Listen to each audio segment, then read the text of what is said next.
कृष्ण कन्हैया लाल की जय। इस प्रकार से भक्ति रानी कहती है कि जैसे ही भागवत जी की महिमा गानी शुरू हुई और दोनों पुत्र जो वृद्ध हो गए थे वो पुनः नवनीत बन करके और भक्त समुदाय के हृदय में बैठ करके भक्ति रानी कथा को श्रवण करने लगी। बोलो श्रीमद् भागवत महापुराण की। अब नारद जी ने जब ये बात सुनी बड़े प्रसन्न हुए। जब ये देखा, अब नारद जी ने सनकादि ऋषियों से, अपने भाइयों से पूछा, कहा महाराज क्या भागवत जी की कथा सुनने से कभी किसी पापी का भी उद्धार हुआ है क्या? और कौन से पापी का उद्धार हुआ है, कैसे कैसे पापियों का उद्धार हो जाता है, इसकी महिमा के बारे में मुझे बताओ। सनक कुमार जी कहते हैं कि ऐसे ऐसे पापी हैं जो सबसे बड़े महापापी होते हैं, वो भी अगर भागवत जी की महिमा को, भागवत जी के श्लोकों का, भागवत जी का दर्शन, भागवत जी की कथा को सुन ले तो वो भी तर जाते हैं। तो कहा कौन कौन से महापापी होते हैं? ये मानवा पाप कृतस्तु सर्वदा सदा दुराचारता विमार्गः क्रोधाग्निदग्धा कुटिलाश्च कामिनः सप्ताह यज्ञेन कलो पुनन्ति। कहा महाराज 5 प्रकार के महापापी होते हैं, ध्यान से सुनना। अगर ये भी कथा को सुन ले तो ये भी तर जाते हैं, इनके भी पाप कट जाते हैं। कौन से हैं महापापी? कहा सबसे पहले कहा जो शराब पीता है, मदिरा का पान करता है, सबसे बड़ा महापापी। दूसरा जो गौ हत्या, ब्राह्मणों की हिंसा करता है, उनको सताता है, दूसरा महापापी। तीसरा जो धन की और स्वर्ण की चोरी करता है, तीसरा महापापी। चौथा गुरु पत्नी पर कुबुद्धि डालने वाला, चौथा महापापी।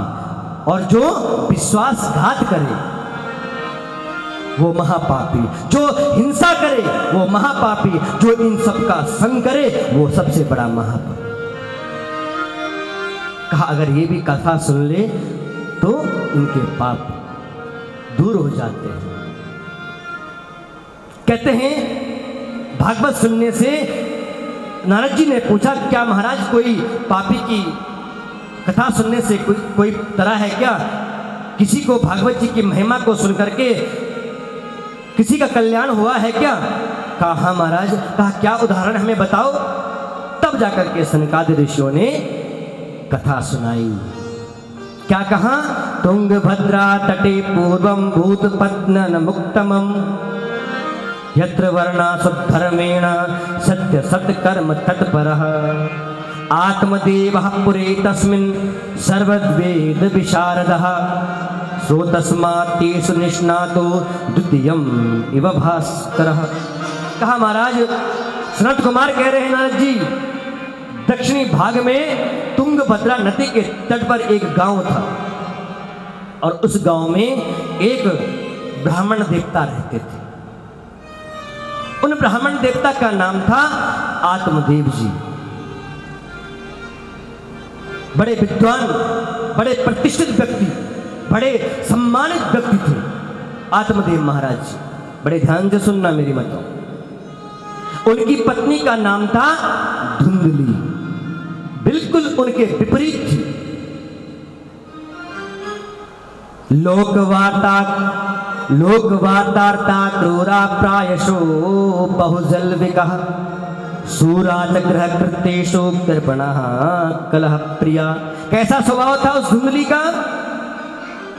क्रूर वार्ता, प्रातः काल उठ करके जब तक 2-4 गालियां न दे दे, पड़ोसियों से जाकर के जब तक झगड़ा न कर दे, तब तक उसका भोजन नहीं पचता था। ऐसा स्वभाव था, क्रूर स्वभाव की थी। हमेशा गाली गलौज करना, गलत बोलना, ऐसा स्वभाव था उस धुंधली का। लेकिन आत्मदेव जी बिल्कुल भगवान के भक्त थे। लेकिन आत्मदेव जी बड़े प्रसन्न थे। अगर पत्नी ज़्यादा सुंदर हो जाए ना, फिर भगवान की भक्ति में ध्यान नहीं लगता। इसलिए पत्नी ज़्यादा सुंदर नहीं होनी चाहिए। हाँ, आत्मदेव जी बड़े प्रसन्न थे, क्योंकि मन तो भगवान के चरणों में था। एक दिन क्या हुआ, उन्होंने अपने घर पर अपने गौशाला में जाकर के एक गाय को ले आए। गाय को भी रख दिया, एक पौधा लगाया, पौधा भी बड़ा विशाल हो गया, लेकिन फल नहीं आए। आत्मदेव जी की विवाह के काफी वर्ष बीत गए थे, लेकिन कोई संतान नहीं थी। जब गाय को रखा तो गाय की भी कोई संतान नहीं हुई। अब तो लोगों ने बोलना शुरू कर दिया, अरे ये ब्राह्मण कैसा ब्राह्मण है ये, न इसके घर पर कोई संतान है, न इसके गाय की कोई संतान हुई, और जो भी पौधा लगाया है उस पौधे पर कभी फल नहीं आते।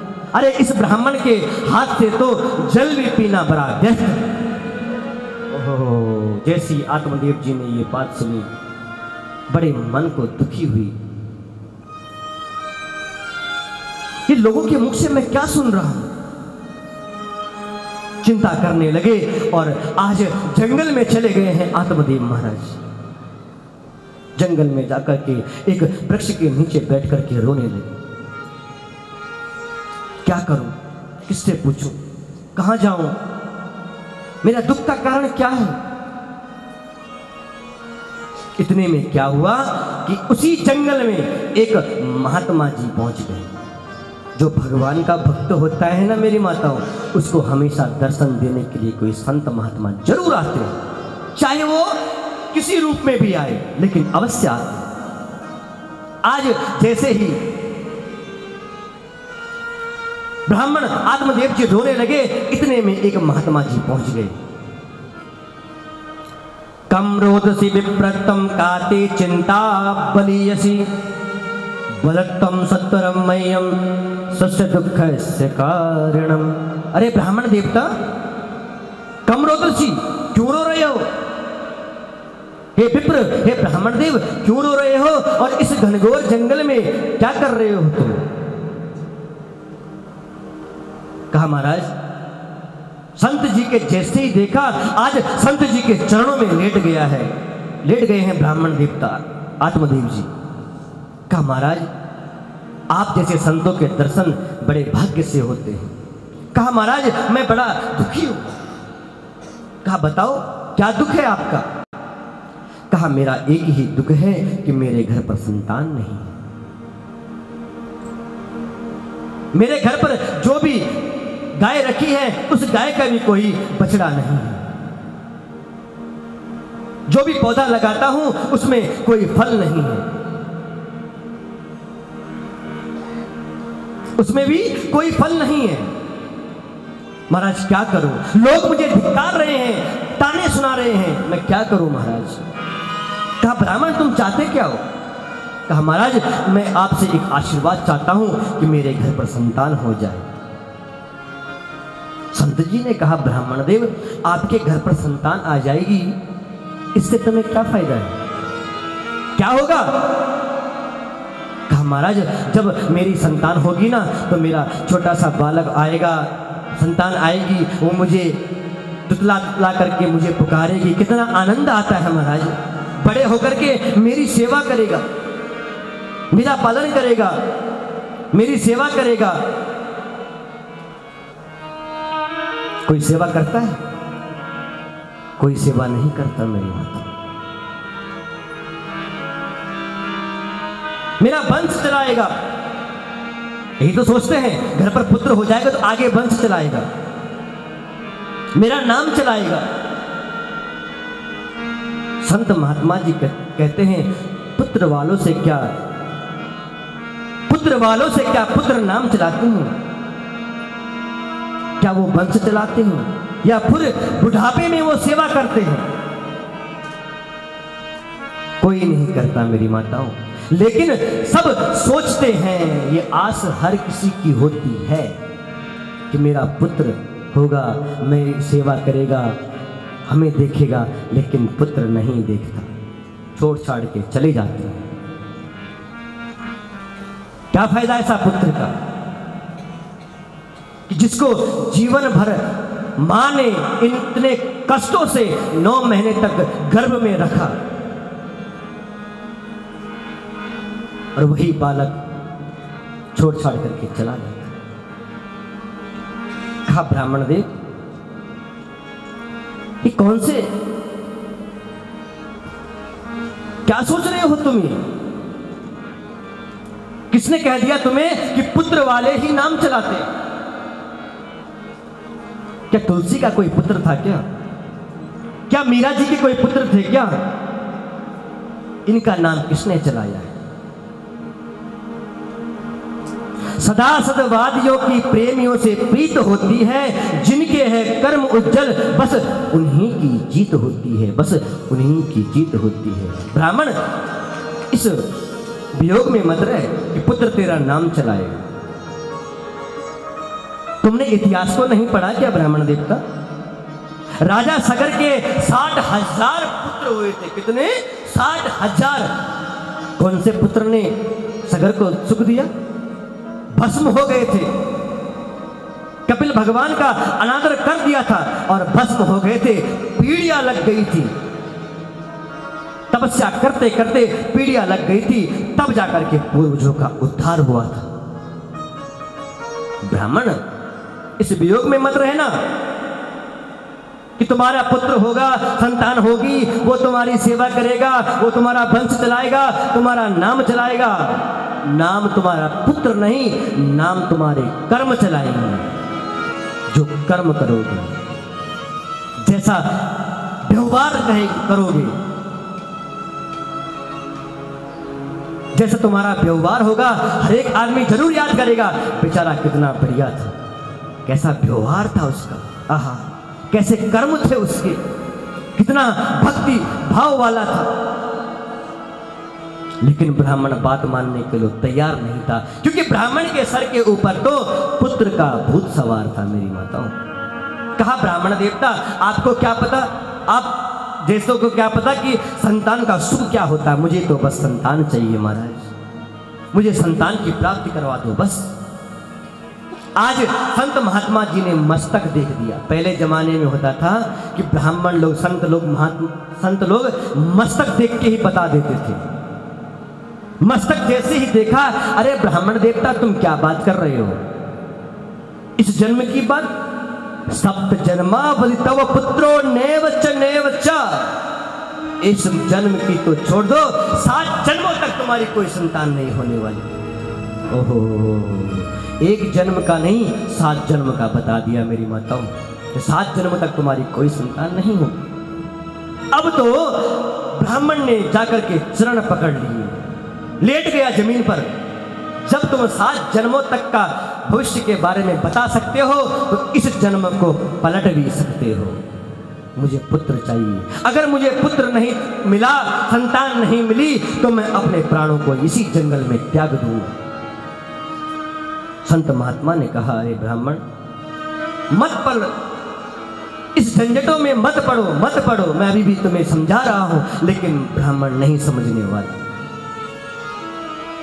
आज महात्मा जी ने अपने झोले से एक फल निकाला और दे दिया, ले ब्राह्मण जा, आज जाकर के अपनी पत्नी को इस फल को दे देना। इस फल को खाने से तुम्हारे घर पर एक सुंदर बालक का जन्म होगा।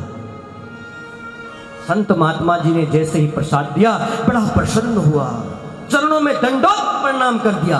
कहा महाराज मैं धन्य हो गया। खुशी के मारे आंसू निकलने लगे ब्राह्मण के। कहा महाराज क्या इसके कुछ नियम, कोई नियम बताओ। महात्मा जी ने कहा, संत जी ने कहा, थोड़े बहुत नियम है भैया, कर लेना। कौन कौन से नियम बताए?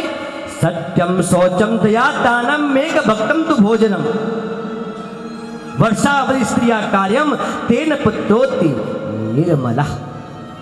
कहा कि सत्य से रहना, अपनी पत्नी को कहना कि जब फल खा लेगी उसके बाद सत्य बोलना, जो कि धुंधली कभी नहीं बोल सकती।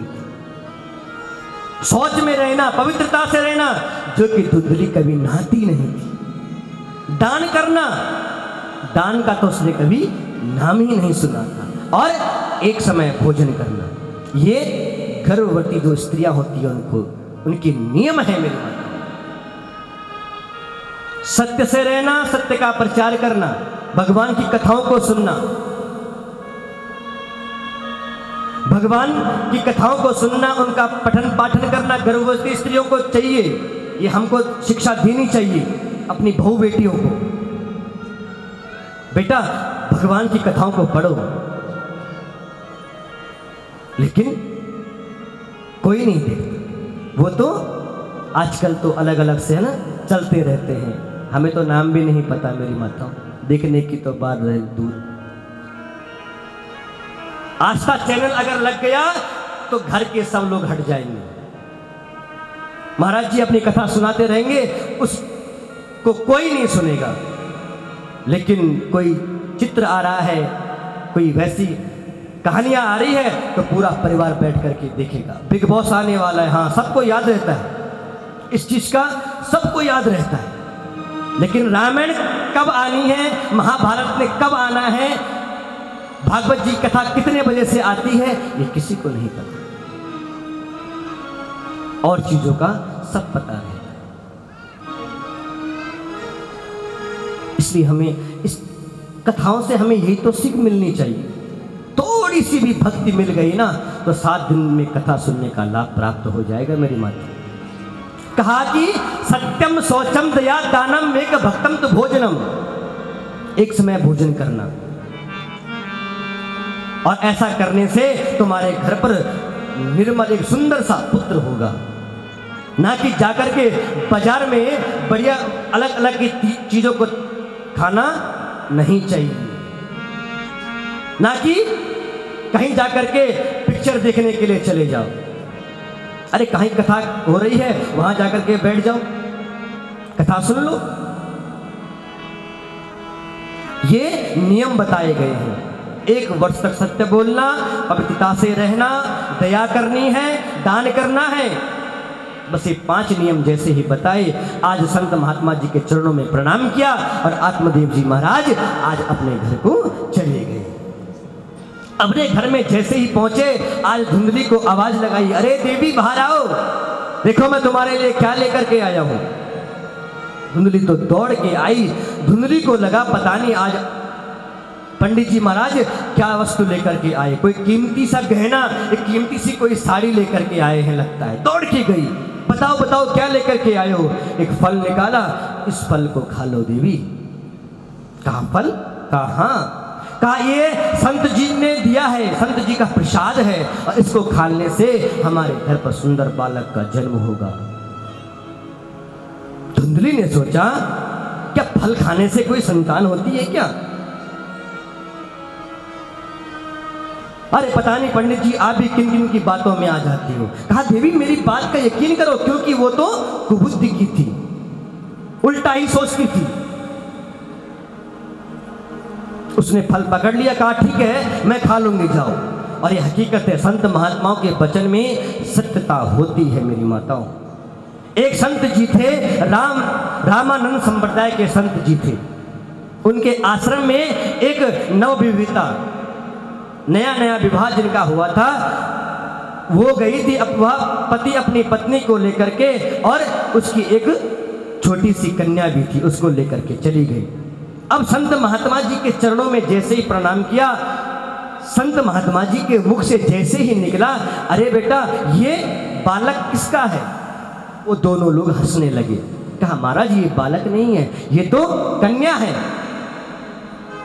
ये कन्या है। महात्मा जी ने कहा जब ये कन्या है तो हमारे मुख से ये कैसे निकल गया बालक?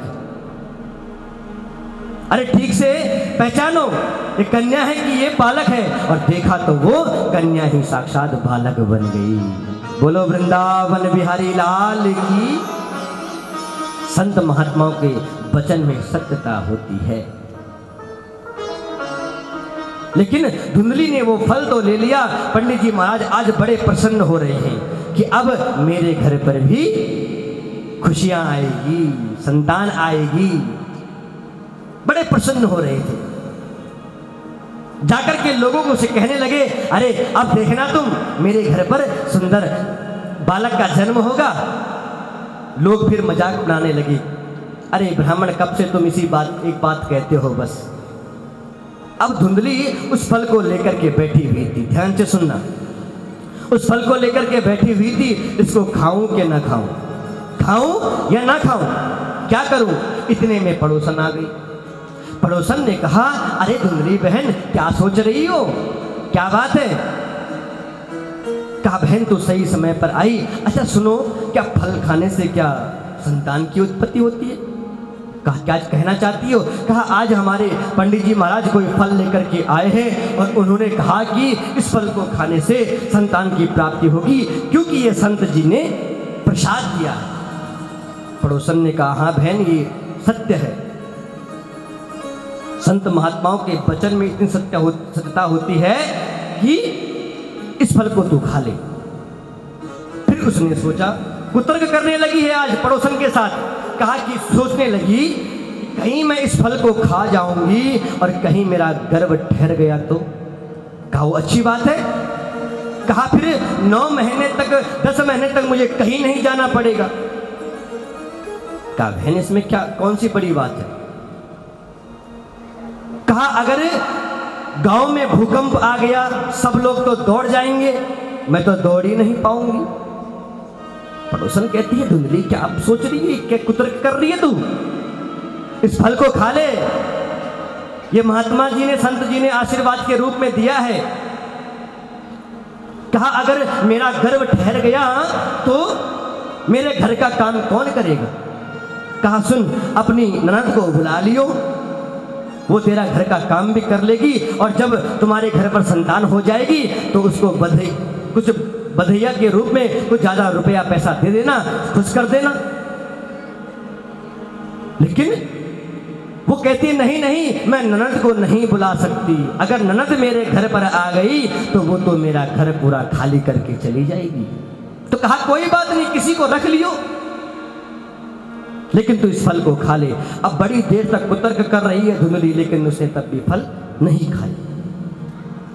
पड़ोसन कहती है, बहन मैं तो जा रही हूं, तू इस फल को तुरंत खा ले, और चली गई। लेकिन धुंधली ने उस फल को नहीं खाया। सायंकाल में पंडित जी आए, देवी तुमने फल खा लिया था।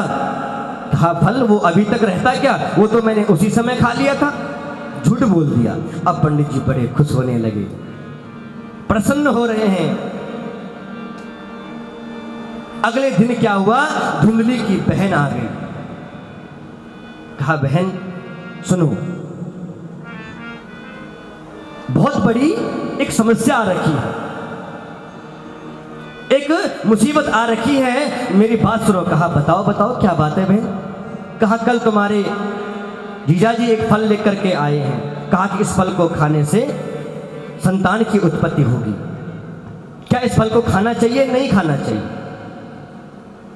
जो बहन थी उसने कहा बहन ये किसने कह दिया तुम्हें कि फल खाने से संतान की उत्पत्ति होती है, ये सब झूठ है। क्या तुम्हें संतान चाहिए, मुझसे बोलो ना। देख धुंधली, तेरे घर पर खाने के लिए बहुत है लेकिन खाने वाला कोई नहीं है, और मेरे घर पर खाने के लिए कुछ नहीं है और खाने वाले बहुत हैं।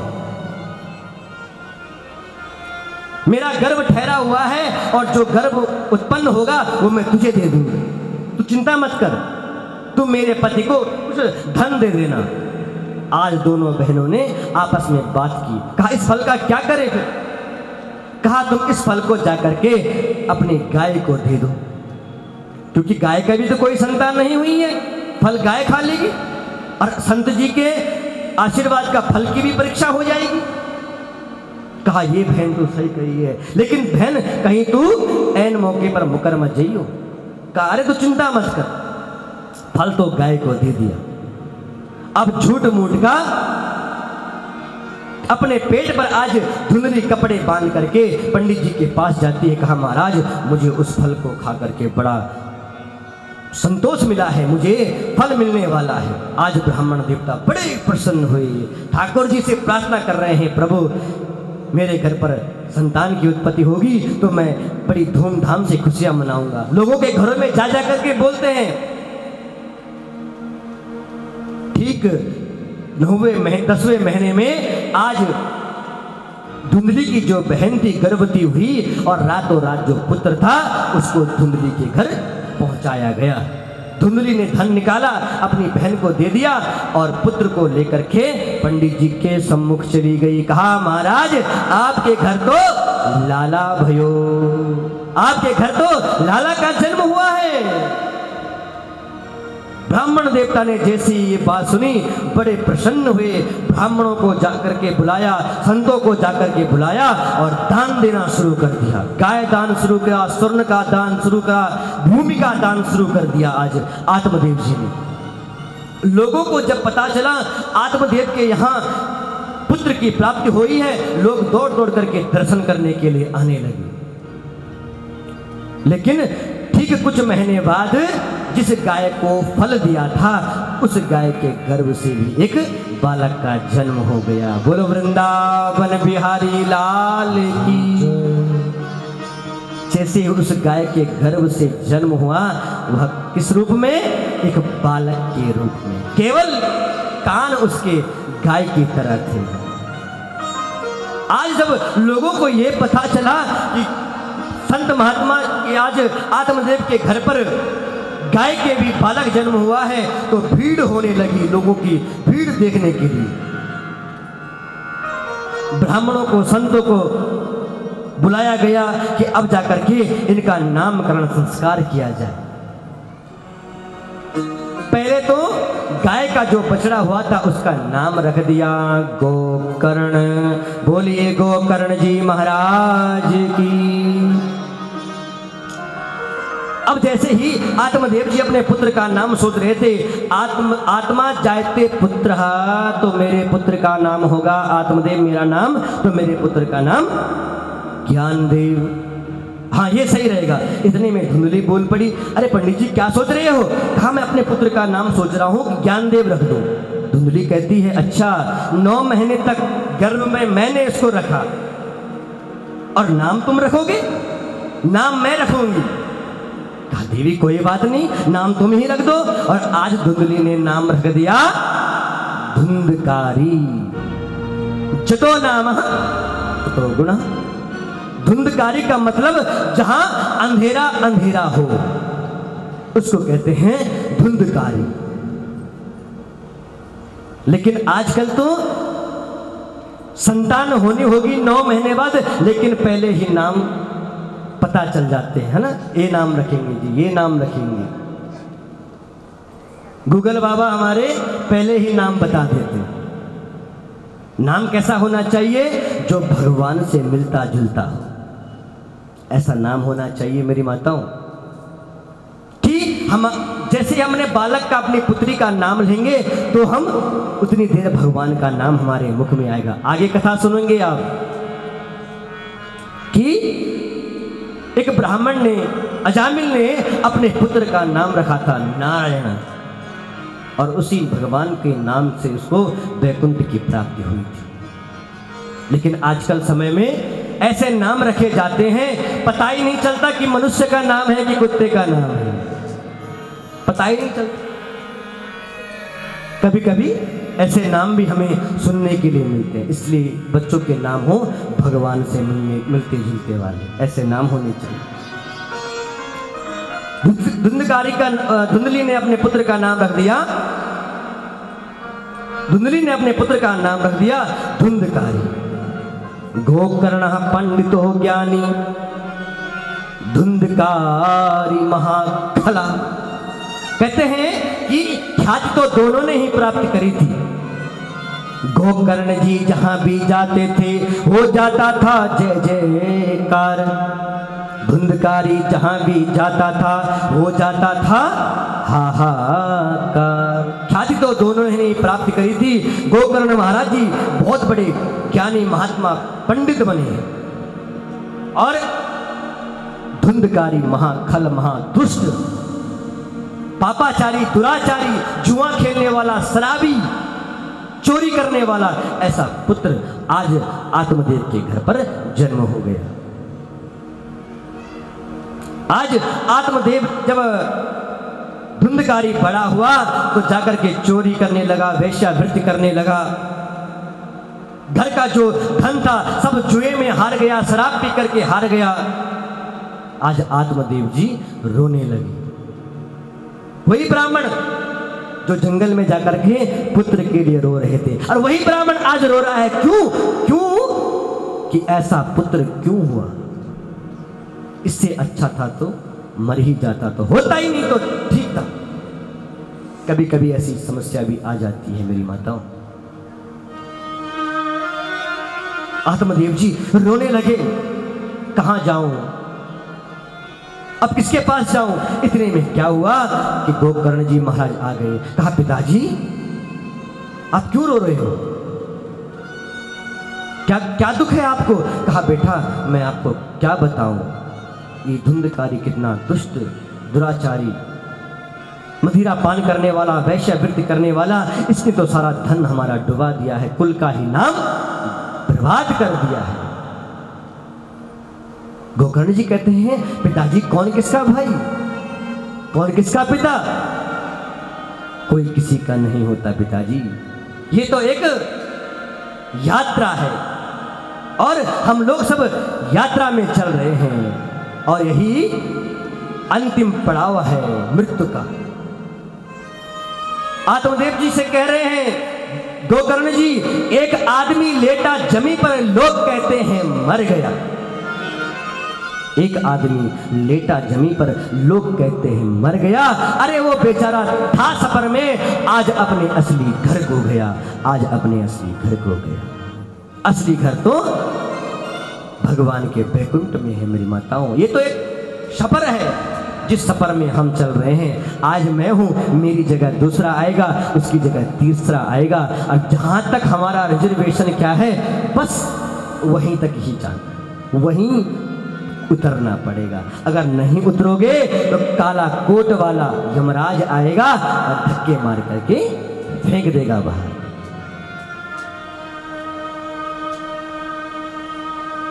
कहा, पिताजी कौन किसका भाई, कौन किसका बेटा? कोई किसी का नहीं होता, इस भ्रम में मत रहो तुम। क्योंकि गोकर्ण जी के लिए तो केवल उनके माता ही पिता सब कुछ थे। सर्वतीर्थमयी माता सर्वदेव मयो पिता, मातरम पितरम तस्मात् सहस्यतीर्थ पूजते। केवल वो तो अपने माता पिता को ही भगवान मानते थे, और यही हकीकत है, माता पिता ही सबसे पहले भगवान है। अगर उनकी सेवा ठीक से कर दी ना तो भगवान की सेवा मान लो। माता पिता घर पर प्रसन्न है तो भगवान भी प्रसन्न है। भगवान में करोड़ों की संपत्ति चढ़ा दी और घर पर माता पिता दुखी है तो कोई फायदा नहीं है उसका, कोई भी फायदा नहीं है।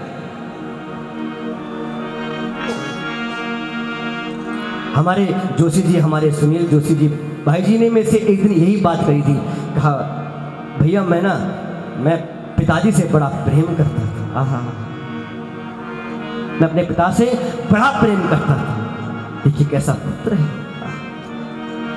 ऐसा पुत्र हर घर में जन्म होना चाहिए। मैं कहा, मैं कुछ कमी नहीं रखूंगा उनके लिए। जो भी चीजें होती है, जो भी सामग्री लगती है, जैसा भी होता है वैसा आप मुझे बताओ। हम लोग करते हैं, भगवान की पाठ पूजा करते हैं, लेकिन उसको दिखावे के लिए। भक्ति नहीं है, कुछ भी नहीं है अंदर भक्ति, लेकिन दिखावा कर दिया, करोड़ों की संपत्ति बिछा दी। क्या फायदा उसका करने से? कोई फायदा नहीं है। कुछ मत चढ़ाओ, मत यहां आते हो कथा में कुछ मत लाओ। एक पुत्र, एक पुष्प का फूल लेकर के आओ और भगवान के चरणों में रख दो। पत्रम पुष्पम फलम तोयम। परमात्मा को केवल भाव के भूखे हैं। हम तो भगवान को जो चढ़ाते हैं उसी को ग्रहण कर लेते हैं। तेरा तुझको अर्पण प्रभु क्या लागे मेरा, हमारा है क्या? हे गोविंद, ये जो है ये सब कुछ तुम्हारा है, हमारा कुछ नहीं है। हमें जो आप दे रहे हो हम आपको ही चढ़ा रहे हैं और उसी को ही पुनः ग्रहण कर लेते हैं। इसलिए कभी भी पाठ पूजा करते हो ना, रोज अपने घर पर दिया बत्ती करो, भगवान को बुलाओ। मैंने कहा ना, कण कण में परमात्मा का वास है, हर जगह भगवान है, जहां देखो वहां परमात्मा है। उस गोविंद को पहचानने की पहचानो कि उस परमात्मा का स्वरूप है कैसा। भागवत जी की पुस्तक को घर पर रखो, उसकी पूजा करो, उसी में ठाकुर जी को देखो। कई लोगों के मुख से सुना है कि हमने सुना है महाराज कि पुराणों को घर पर नहीं रखते। ओहो, क्यों, क्या करते हैं वो पुराण? अरे जिसने घर पर रखे हैं वो करते क्या है ये बताओ मुझे। कहा है कि पुराणों के तो केवल दर्शन मात्र से ही सर्व पाप मिट जाते हैं, इसलिए पुराणों को रख करके उनकी पूजा करो, उनका अध्ययन करो, उनको पढ़ो। भागवत जी को खुद पढ़ो, खुद उनका अध्ययन करो, देखो उसमें है क्या। जीवन का सारा वृत्तांत भागवत जी में, सारा वृत्तांत भागवत जी में छुपा हुआ है। गोकर्ण जी अपने पिताजी को बता रहे हैं, पिताजी यह संसार सब मिथ्या है, बस केवल आप भगवान का संकीर्तन करो, यह देह हमारा नहीं है। तो इस देह के जो रिश्ते नाते हैं वो हमारे कहां से आ गए? कभी शरीर ही अपना नहीं है, इसके जो रिश्ते नाते हैं वो कहां से आ गए? ये सब त्याग दो पिताजी, जंगल में जाओ और भागवत जी का दसम स्कंद का पाठ करो तुम, बस बाकी सब कुछ त्याग दो। आज गोकर्ण जी महाराज जी की बात को सुनकर के आत्मदेव महाराज जी चले गए हैं जंगल में। कमा लो धर्म धन अपना, सफर में काम आएगा। कहा पिताजी चले जाइए और भगवान का संकीर्तन करो। और जाकर के गोकर्ण जी महाराज जी की बात सुनी और आत्मदेव जी महाराज चले गए हैं कहां? जंगल में जाकर के, और भागवत जी के दसम स्कंद का उन्होंने पाठ किया और अंत में जाकर के मोक्ष को प्राप्त हुई। बोलो वृंदावन बिहारी लाल की। किसी कवि ने एक सुंदर बात कही है, जब रहना नहीं संसार में, 2 दिन जिए तो क्या जिए। जब रहना नहीं संसार में, 2 दिन जिए तो क्या जिए। जब रहना नहीं संसार में, 2 दिन जिए तो क्या जिए। जब रहना नहीं संसार में, 2 दिन जिए तो क्या जिए। जब रहना नहीं संसार में, 2 दिन जिए तो क्या जिए। 2 दिन जिए तो क्या जिए। 2 दिन जिए तो क्या जिए। 2 दिन जिए तो क्या जिए। 2 दिन जिए तो क्या जिए। जब रहना नहीं संसार में, 2 दिन जिए तो क्या जिए। जब रहना नहीं संसार है, 2 दिन जिए तो क्या जिए। इस प्रकार से आत्मदेव जी ने जंगल में जाकर के भागवत जी का पाठ किया और मोक्ष को प्राप्त हुई। अब आत्मदेव जी तो जंगल में चले गए थे, इधर जाकर के धुंधकारी ने अपनी मां से जाकर के पूछा कि पिताजी धन को कहां रख करके गए हैं, बताओ मुझे। लेकिन धुंधली कहती है महाराज, कहती है बेटा जो धन तेरे पिता ने रखा था वो तो सब तुमने जुए में, शराबी में सब व्यर्थ कर दिया है, गवा दिया है, अब कुछ नहीं बचा है। आज धुंधली ने जैसे ये कहा, धुंधली को मारने के लिए जलती हुई लकड़ी उठाई, मारने के लिए अपनी माँ को निकला। ओहो, आज धुंधली को ज्ञान हुआ कि ऐसा पुत्र कि आज मुझे ही मारने के लिए आ रहा है। रात्रि में गई और जाकर के कुएं में जाकर के अपने आप को समाप्त कर दिया। अब जाकर के गोकर्ण जी महाराज जी रह गए थे। गोकर्ण जी महाराज जी ने धुंधकारी से कहा, भैया मैं तो तीर्थ यात्रा करने के लिए जा रहा हूं, और जाकर के तीर्थ में चले गए हैं गोकर्ण जी। अब तो अकेला राजपाट पूरा उसका हो गया। उसने क्या किया, बाजार में जाकर के 5 गणिकाओं को लेकर के आया और उनके साथ रहने लगा, उनको अपने घर पर रखकर रहने लगा, उनके लिए चोरी करने लगा। एक दिन तो उसने इतनी बड़ी चोरी कर दी कि जो 5 गणिकाएं थी, वेश्याएं थी, उनको भी डर लग गया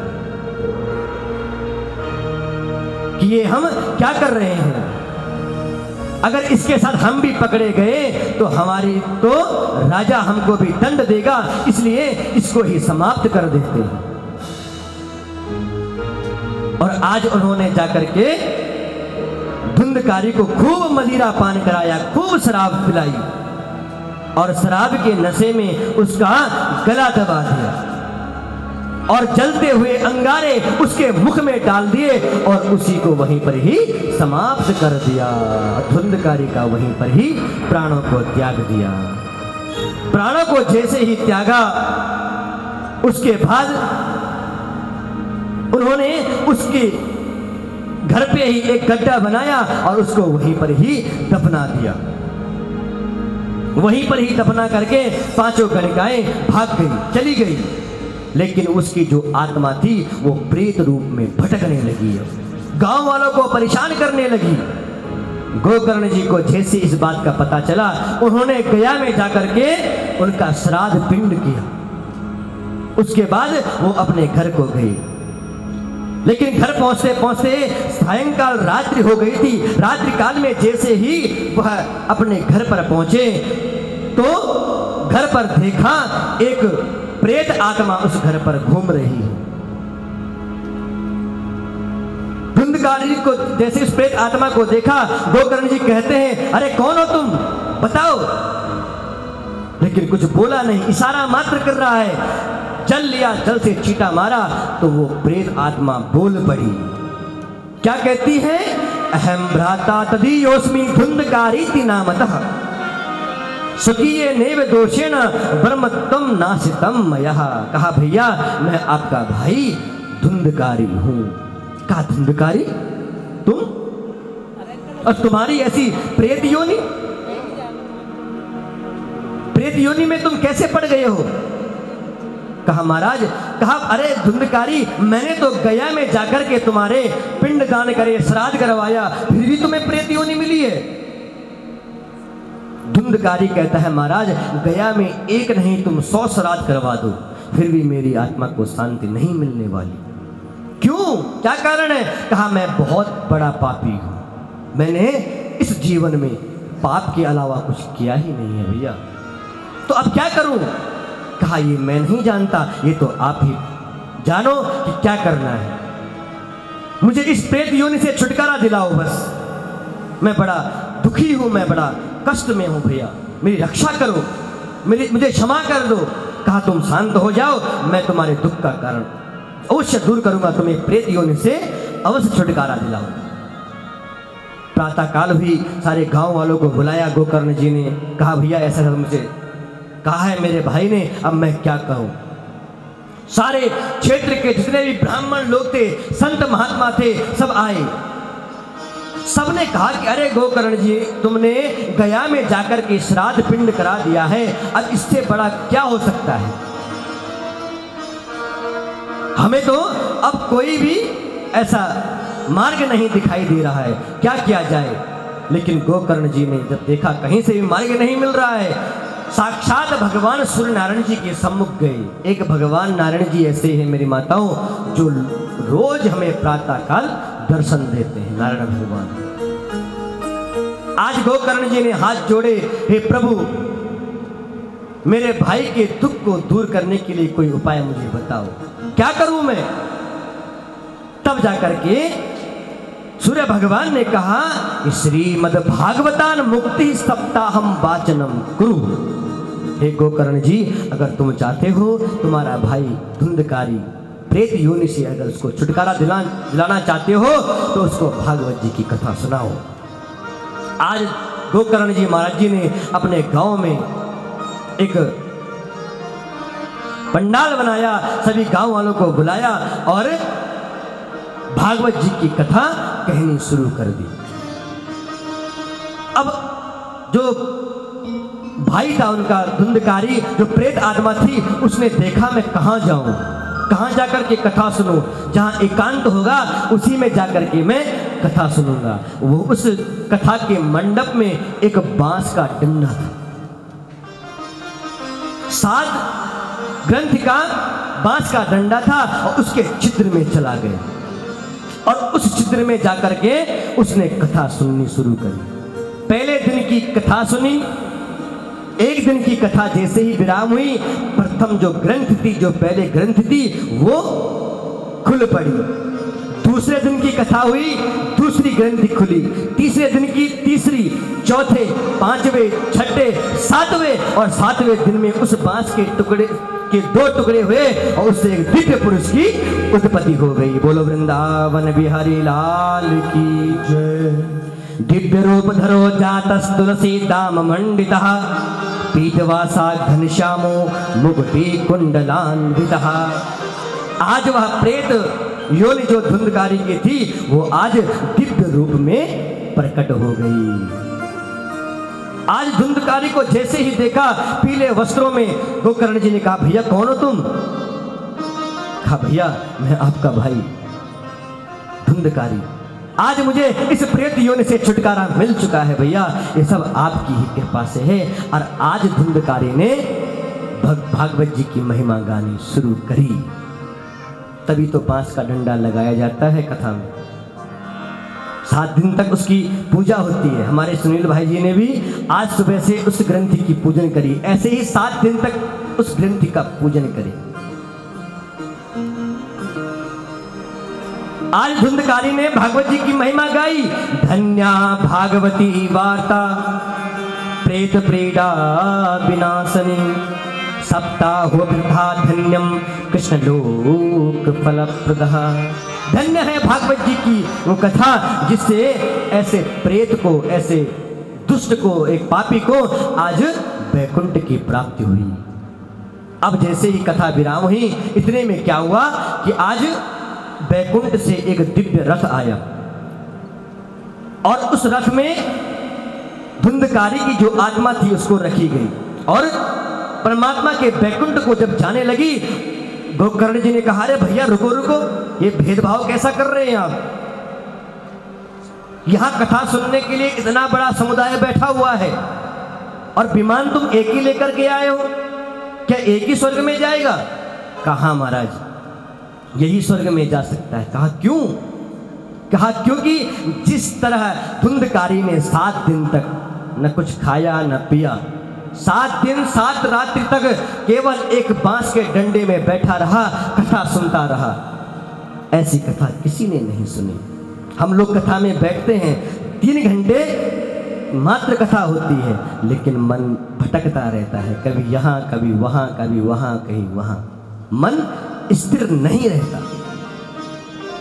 चिंता हो जाती है, अभी हमें जाना है, घर का काम भी करना है, घर पर खाना बनाना है, बच्चों ने आना है, चिंता सताती रहती है, कहीं ना कहीं चलता रहता है। इसलिए एक ही विमान आया है, जितने भी समुदाय बैठा हुआ था सबके मुख नीचे हो गए। गोकर्ण जी कहते हैं चिंता मत करो, पुनः कथा होगी, पुनः कथा में सब लोग ध्यान दोगे। कहा ठीक है महाराज। और पुनः श्रावण मास में कथा हुई और कथा के 7वें दिन ठीक जितने वहां लोग बैठे हुए थे उतने वहां पार्षद लेकर के उतने विमान आदि उतर पड़े हैं और साक्षात भगवान ठाकुर जी खुद गोकर्ण जी को लेने के लिए खुद जमीन पर उतर पड़े थे और जाकर के आज गोकर्ण जी को गले लगा दिया। बोलो वृंदावन बिहारी लाल की। गोकर्ण जी कहते हैं महाराज, भगवान से कहते हैं प्रभु अब देखिए पूरा गांव खाली हो जाएगा, यहाँ के गाय बछड़े, यहाँ की बिल्ली कुत्ते जितने भी जीव जंतु है वो किसके साथ रहेंगे? भगवान कहते हैं अरे गोकर्ण जी इनको भी लेकर के चलो, इनको भी बिठाओ, और सबको लेकर के बैकुंठ में चले गए। बोलो वृंदावन बिहारी लाल की। तो इतनी अच्छी कथा यहाँ पर भगवान गोकर्ण जी ने अपने भाई धुंधकारी को प्रेत योनि से छुटकारा दिलाया। और धुंधकारी विमान में बैठ करके परमात्मा के लोक को चला गया। सनत कुमार ने जब यह कथा अपने भाई नारद जी को सुनाई, नारद जी तो बड़े गदगद हो गए। कहा महाराज अच्छा इतनी सुंदर है भागवत जी की कथा। अब कहते हैं कि जब हम भागवत कराए तो उससे सबसे पहले क्या करना है? भागवत जी का जब मन में इच्छा होती है तो क्या करते हैं? किसी ज्योतिषी के पास जाते हैं, महाराज पंडित जी के पास जाते हैं। कहा महाराज कोई अच्छा सा दिन निकालो। वैसे तो भागवत जी में लिखा गया है किम दिनानाम नियमो नास्ति, भागवत सुनने का कोई नियम नहीं है। किसी भी दिन भागवत जी की कथा सुन सकते हैं आप, कभी भी मन में श्रद्धा हो तो भागवत जी की कथा को सुनो। भागवत जी की कथा को शुरू करने से पहले सर्वप्रथम भगवान गणेश जी का विधिवत पूजन, सर्वतोभद्र भगवान का पूजन, 33 कोटि देवी देवताओं का पूजन, हनुमान जी का पूजन व ब्राह्मण विप्रों का पूजन होना चाहिए।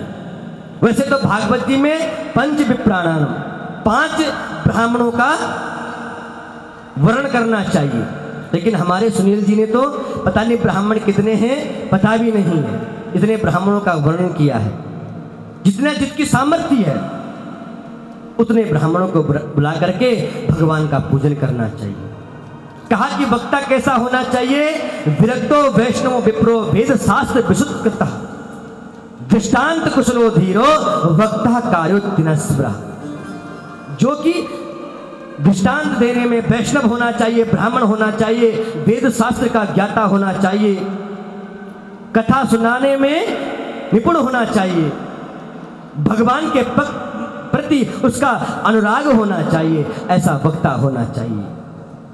और जब हम कथा करने बैठे तो हमें केवल भगवान जी का ध्यान होना चाहिए। सनत कुमार जी कहते हैं कि भगवान से हाथ जोड़ करके प्रार्थना करनी चाहिए कि संसार सागरे मग्नम च दीनम मां करुणा निधि।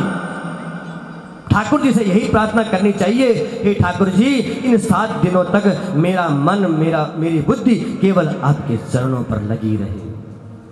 भोजन के बारे में बताया कि 7 दिनों तक कैसे भोजन करना चाहिए। भोजनम तो वरम मन्ने कथा श्रवण कारकम, ताकि केवल 7 दिन तक बिना खाए पिए रहना चाहिए। महाराज 7 दिन तक नहीं खाएंगे तो फिर कैसे जीवित रहेंगे?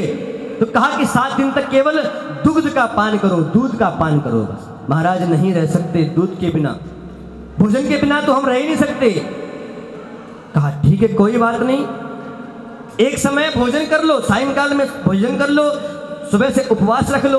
कहा महाराज क्या करें, दवाइयाँ खानी पड़ती है ना, बीमारियाँ इतनी लगी है दवाइयाँ खानी पड़ती है। कहते हैं कि 3 टाइम छक के भोजन करो, लेकिन जब पाठ पूजा होती है, कथा होती है, तो उस समय भगवान के चरणों में ध्यान होना चाहिए। भगवान की कथा में बैठ करके केवल भगवान का ध्यान होना चाहिए। ये नियम बताए गए हैं। और जो भागवत कराए उसको ज्यादा मौन रहना चाहिए, ज्यादा उसको बोलना नहीं चाहिए, केवल बस हर किसी से भगवान के बारे में, भगवान की कथाओं के बारे में उसको जानना चाहिए। जब यह कथा यहाँ पर सनकादि ऋषियों के बीच में, सनकादि ऋषि जब नारद जी को कथा सुना रहे थे, समुदाय बैठा हुआ था, तब तक उसी कथा के बीच में क्या हुआ, स्वयं कौन आ गए? सुखदेव भगवान मंद मंद भागवत जी के श्लोकों को गाते गाते पहुंच गए। प्रहलाद जी ने जैसे ही सुखदेव जी को देखा, प्रहलाद जी ने करताल बजानी शुरू कर दी।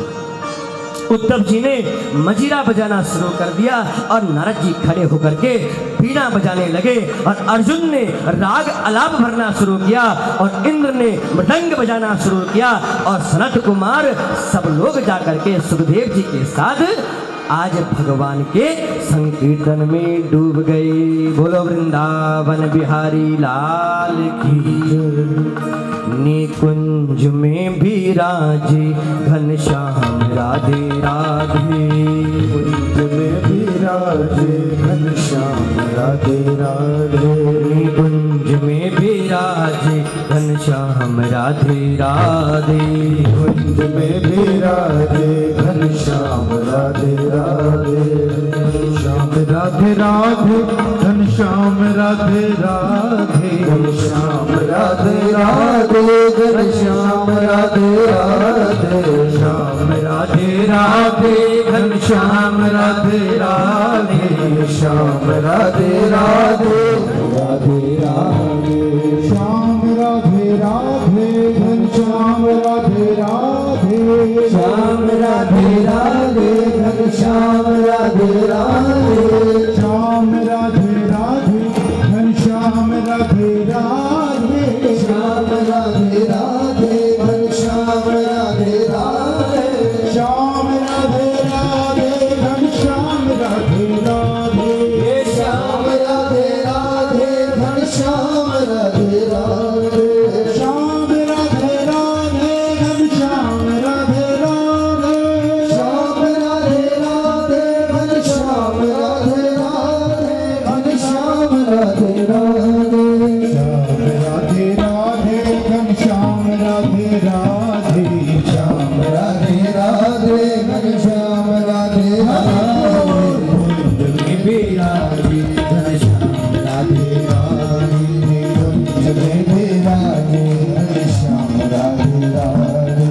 कुंज में भी राधे घनश्याम राधे राधे। कुंज में भी राधे घनश्याम राधे राधे। कुंज में भी राधे घनश्याम राधे राधे। कुंज में भी राधे घनश्याम राधे राधे।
बोलो वृंदावन बिहारी लाल की। देखो जयकारा में कमी नहीं हो, दान में कमी हो जाए, लेकिन जयकारा करने से सारे पापों की निवृत्ति हो जाती है और पुण्य की प्राप्ति हो जाती है। बोलो वृंदावन बिहारी लाल की। पहले तो मैं धन्यवाद दूंगा इस जोशी परिवार को। देखिए कथा तो हम लोग सुनते हैं, रोज करते हैं, लेकिन जब तक हम उसका अनुसरण नहीं करेंगे तब तक कथा सुनने का और करने का कोई लाभ नहीं होगा। भगवान को चढ़ाया जाता है, घी दूध दही शहद चढ़ाया जा रहा है। परमात्मा जो गुण इनमें घी दूध दही शहद में हम में विद्यमान हो, अपने जीवन को चलाएं, गृहस्थ को चलाएं, तो तब इसका लाभ होगा। नहीं तो परमात्मा को आपने देखा होगा, दुर्योधन ने दुनिया भर का मेवामिष्टान भगवान को चढ़ाया था, लेकिन परमात्मा सब छोड़ के चले गए थे। और विदुर जी के यहाँ साग भाजी कुछ नहीं था उनके यहाँ, एक घर से भिक्षा मांग के लाते थे और जरा सा भगवान को भोग लगाते थे। रोज देखिए कथा सुनने का तभी लाभ होगा, कथा करने का तभी लाभ होगा। रोज भगवान की पूजा करो, पितरों को देवताओं को भोग चढ़ाओ, प्रसाद के रूप में बनाओ, तो जाकर के वो अन्य सारे रोगों को समाप्त कर देगा। पूर्वजों ने आपने देखा होगा, चूल्हा चौका होता था, सुंदर भोजन बनाया जाता था और भगवान को पितरों को भोग लगा करके तब उसको आहार करते थे, तो तब व्याधियाँ नहीं होती थी। लेकिन आज तो चूल्हे से चखना शुरू हो जाता है कि खट्टा है, मीठा है, नमक ज़्यादा है, कम है, तो व्याधियाँ शुरू हो जाती। इसलिए श्रद्धा से भगवान की पूजा का करना परम आवश्यक है। अगर श्रद्धा नहीं हो तो कोई भी लाभ नहीं होता। यहीं पे मैं विराम दूंगा। यजमान मुख्य यजमानों से मेरा निवेदन होगा, आरती में आएंगे सब लोग, परिवार के लोग। इसके बाद में आरती होगी और उसके बाद में प्रसाद वितरण, इस घर का जो आतिथ्य सत्कार होगा सभी लोग लेकर के जाएंगे। बोलो वृंदावन बिहारी लाल की। सुनील जी से इनके परिवार से मेरा निवेदन, आरती के लिए पहुँचे सब लोग, परिवार के लोग, और सभी से मेरा निवेदन भक्तों से आरती गाओ, आरती गाओ, आरती करो, आरती शुभ आरती भागवत भगवान की आरती पापियों को पाप से हटाती भागवत भगवान की आरती अमर ग्रंथ ये मुक्ति पंथ ये पंचम वेद निराला, नव ज्योति जगाने वाला, ज्योति जगाने वाला, नव ज्योति जगाने वाला।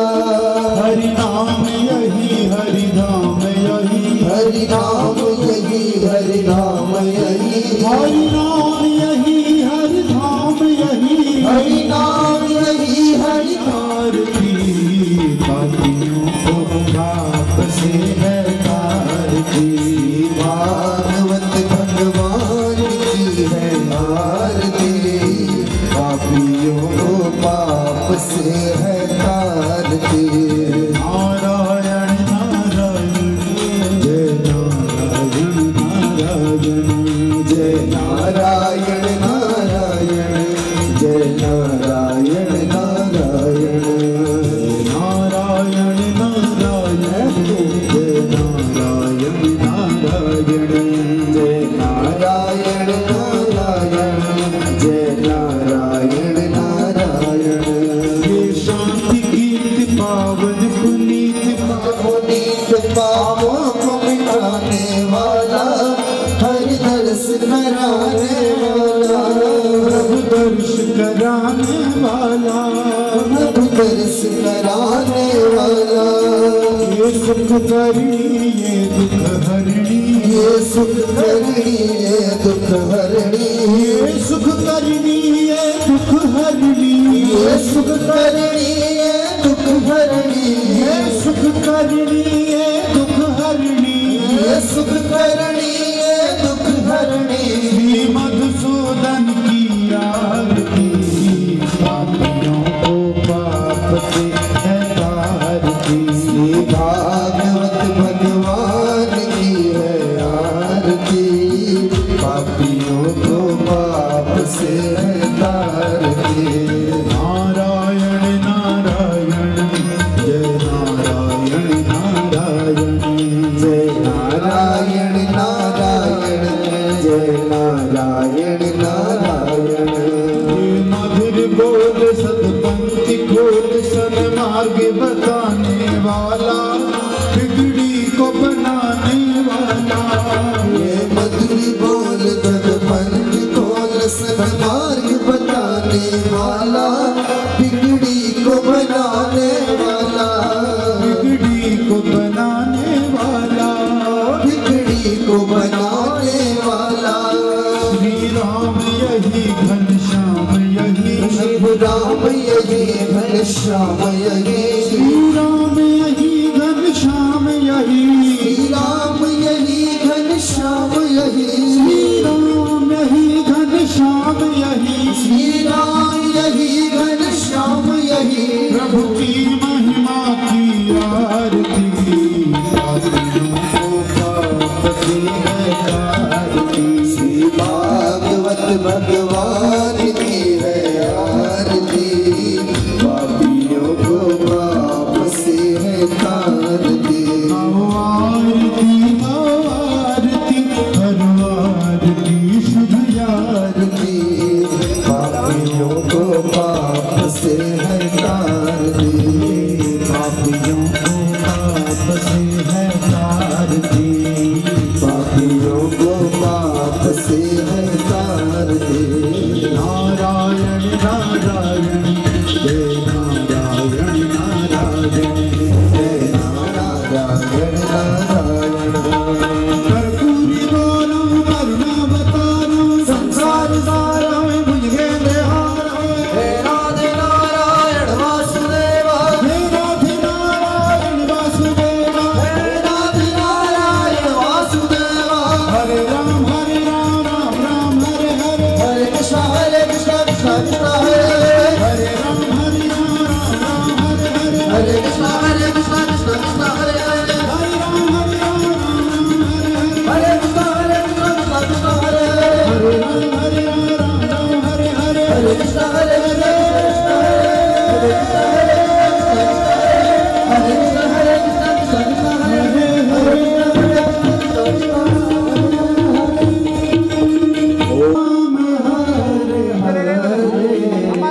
कृष्ण कृष्ण कृष्ण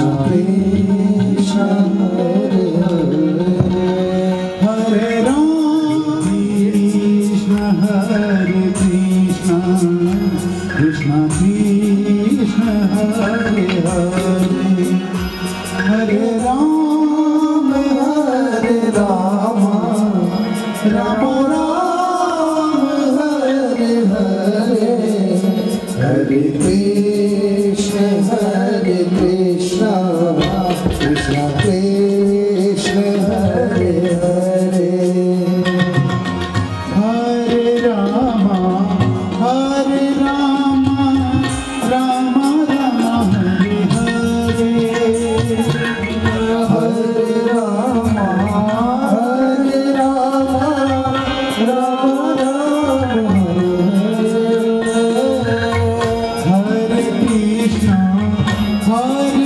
कृष्ण कृष्ण कृष्ण हरे हरे हरे कृष्ण कृष्ण हरे हरे हरे राम राम राम हरे हरे हरे कृष्ण कृष्ण कृष्ण हरे हरे हरे राम राम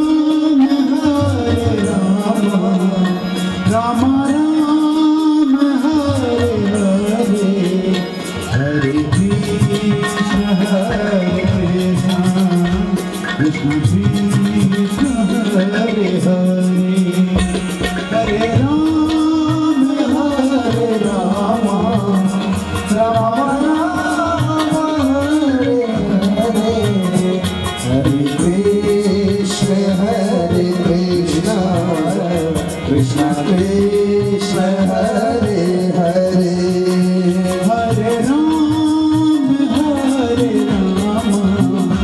राम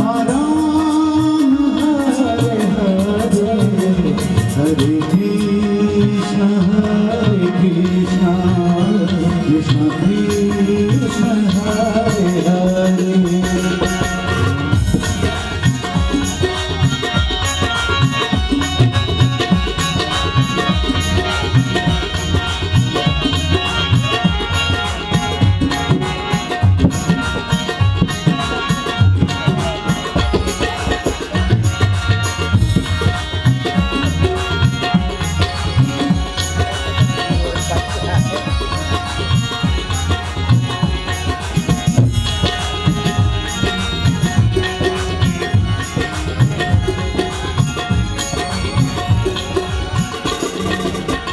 हरे राम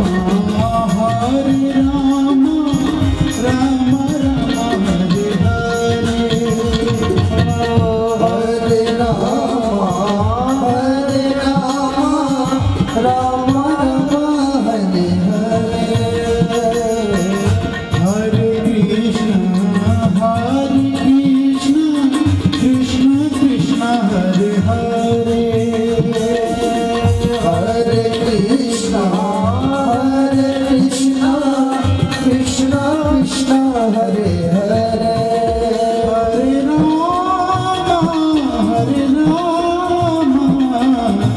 राम राम हरे हरे हरे कृष्ण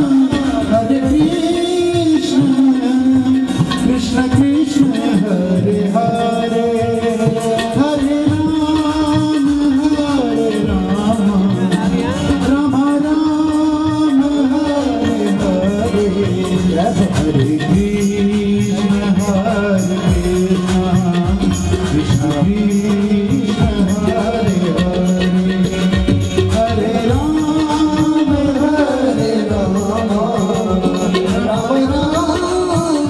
हरे हरे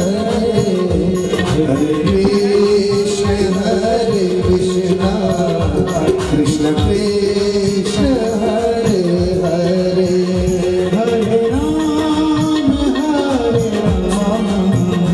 राम राम हरे हरे हरे कृष्ण